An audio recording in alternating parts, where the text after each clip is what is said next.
All right, so you just started building some woodworking projects and now you're trying to figure out, where do I need to go to sell these things? Well, in today's video, we're gonna cover it from A to Z. Let's dive in.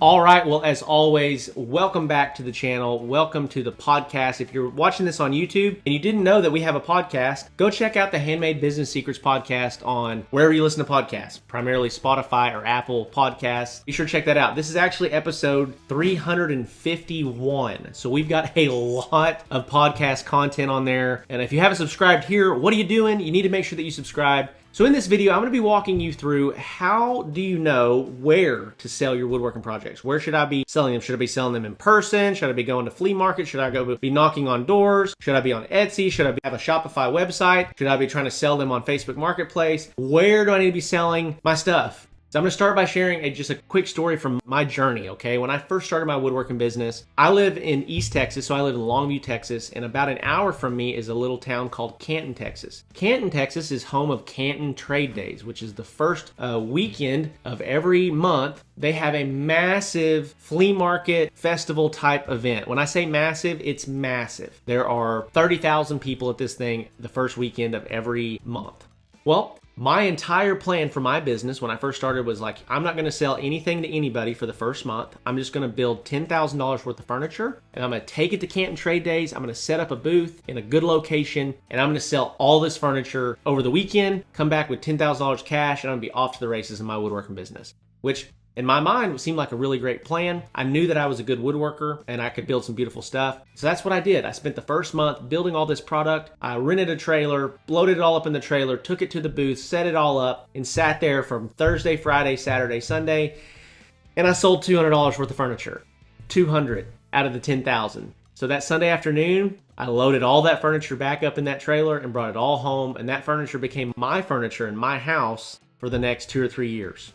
So why do I tell you this story? Well, because oftentimes selling in person at trade shows doesn't go the way that we anticipate it's going to go. Now, I did get some leads from being there. I did get another 2 or 3 projects after the fact where people got my business card. They called me. They ended up wanting me to build something. And so I probably altogether made $2,000 or $3,000 from being at that trade show. But I could not reasonably expect to scale going to trade shows like that. And it really shot down my hopes and dreams and kind of dashed them. Because at that point, I didn't know how any other way to get sales.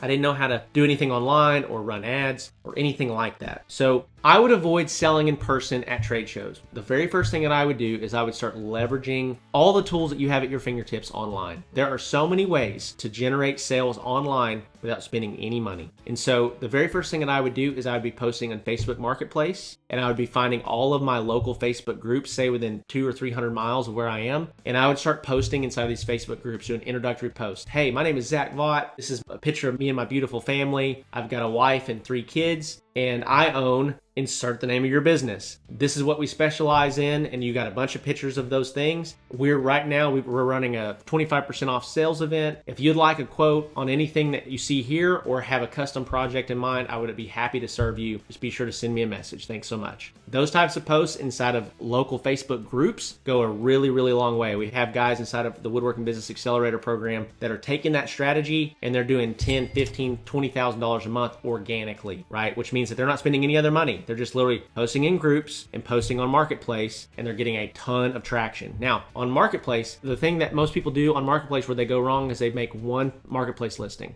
You should, at any point in time, have anywhere from 5 to 8 to 10 Marketplace listings of various products, okay? And when you do this, what's going to happen is you're going to increase the lead volume dramatically. And when you have, say, 8 or 10 listings inside of there, 6 of them aren't going to perform well. 7 of them aren't going to perform well. But one that does will make up for all the rest that do not. Okay, so you need to be maximizing what you can do online organically. So the 2 best places are Facebook Marketplace and Facebook groups. If you're not currently doing that, you need to make sure that you're doing that, okay? Lastly, the thing that I'll tell you here is if you have any extra money or any extra profits that you get from selling, you need to double down on paid advertising. If you've been a part of this channel for any amount of time, this is how I scaled my business. 90% of our sales came through paid ads. paid ads were a game changer for us. And so over the lifetime of my business, I averaged around 11.5x return for every dollar that I spent in advertising, which means every dollar that I gave Facebook, I made $11.50. So that allowed me to predictably and reasonably scale my business month over month over month, where I can just continually increase my ad spend and continue to maintain that return. Now, there are thresholds to this, to where when you get above a certain amount each month, you're going to have a tough time continuing to really drive results at the same rate. But then you should have a big enough business that your margins are a little bit better from a production standpoint, which means that you're getting materials for less because you're buying in bulk. You have maybe some machinery that's helping you. But as you're on your journey, start with organic, move into paid ads, because paid ads really accelerate the rate of growth. This is what we do with guys inside of the Woodworking Business Accelerator program. We take a combination of organic marketing methods and paid marketing methods and absolutely blow these businesses up like wildfire to where they're doing $20,000, $30,000, $40,000 per month. We had one of our clients did $89,000 a couple months ago. Now currently that is the sales record inside of our program, but we've got guys that are averaging $35,000 to $55,000 a month because they're applying these principles that we're teaching and they work. So if you need any help with this, be sure to reach out to me on Instagram. It's ZachVaught_. You can check me out there. But with that being said, some resources that I want to give you that are going to help you on your journey. Number one is the Handmade Business Secrets ebook. And so that is a free, about 100-page book that I wrote outlining my journey and the steps and the process that I took to really scale my business. That's going to help you do the exact same thing if you're building custom furniture or custom woodworking projects. Number two is the Handmade Hero Academy program, which is a low-cost barrier to entry to get started with some business principles and some business skills. One high-ticket product that you sell as a result of what you learn inside of that program more than pays for itself. So be sure to check that out. And then lastly, I've already mentioned it a couple times, but is our Woodworking Business Accelerator program. At the time of this recording, we have almost 50 clients inside of our program. We're scaling it really rapidly at the moment, and we're getting, guys, incredible results. So be sure to check that out if you have not done so yet. So with that being said, I love you guys. If you have any questions, be sure to drop a comment below. If you haven't subscribed, be sure to do that, and I'll see you in the next video.